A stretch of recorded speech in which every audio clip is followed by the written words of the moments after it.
మరి జగన్మోహన్ రెడ్డి గారు 5 సంవత్సరాలు ప్రతిపక్షంలో ఉన్నాడు. గతంలో 5 సంవత్సరాల అధికారంలో ఉన్నాడు ముఖ్యమంత్రిగా. 151 స్థానాలు నాకు ఇచ్చారు ప్రజలని ఘనంగా చెప్పారు. కానీ ఏనాడు కూడా శాసనసభకి తెరలు వలలు లేకుండా ఆయన శాసనసభలో అడుగు పెట్టలేదు. శాసనసభకు వచ్చిందే తక్కువ. కనీసం 60 రోజులు శాసనసభ జరుగుతుందేమో అని చెప్పి అందరూ ఆశిస్తే చివరికి 10 నుంచి 15 రోజులకు పరిమితమైనటువంటి శాసనసభ సంవత్సరిక శాసనసభ సమావేశం. అటువంటి వ్యక్తి శాసనసభకు రావాలన్నా తన ఇంటి నుంచి శాసనసభ కార్యాలయానికి కూడా రోడ్లకి తెరలు కట్టుకునే వచ్చాడు. శాసనసభ ప్రాంగణానికి వచ్చేటువంటి దారిలో ఉన్నటువంటి గ్రామాల్లో ప్రతి ఇంటికి ఒక వల కట్టాడు. ప్రతి ఇంటికి ఆర్ముడు పోలీసులు పెట్టారు.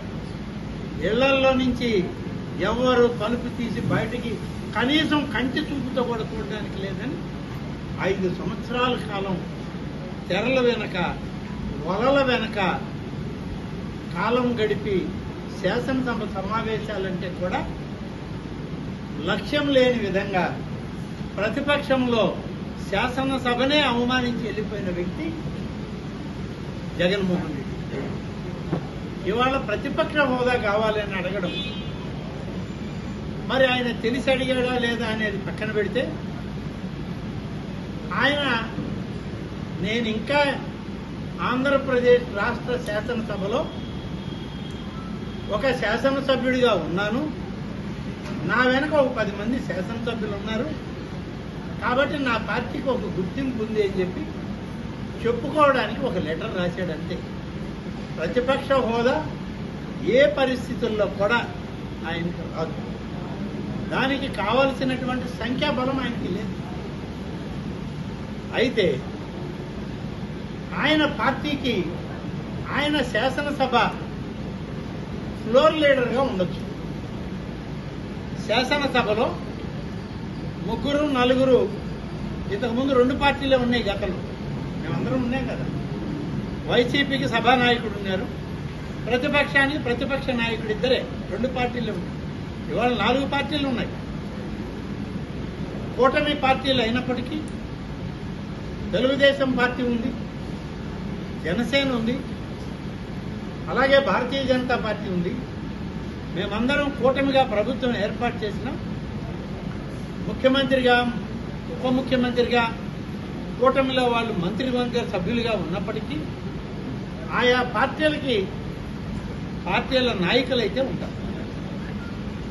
ఆ పార్టీల నాయకులతో పాటు ఈయన ఒక నాయకుడు, ఈయన పార్టీ.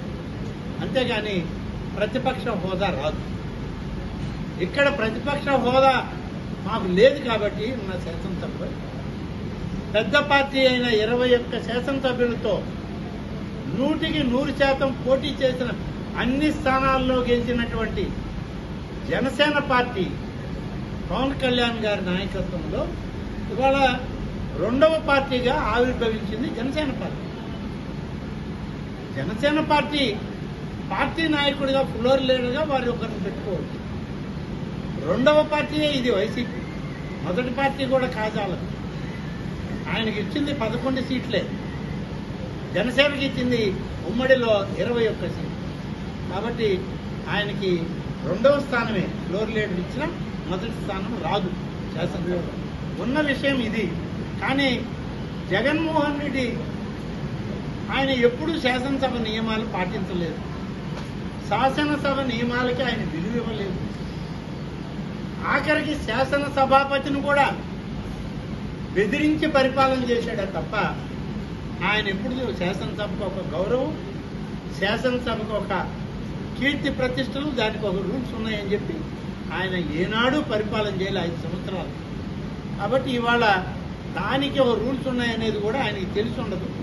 ఆయన సలహాదారులు కూడా అటువంటి వాళ్ళేనయ్యా. ఎవరు కూడా సలహాదారులు ఏమాత్రం శాసనసభ పట్ల, రాజ్యాంగం పట్ల, రాజకీయ వ్యవస్థల పట్ల అవగాహన లేనటువంటి 70 చిల్లర మంది ఆయనకి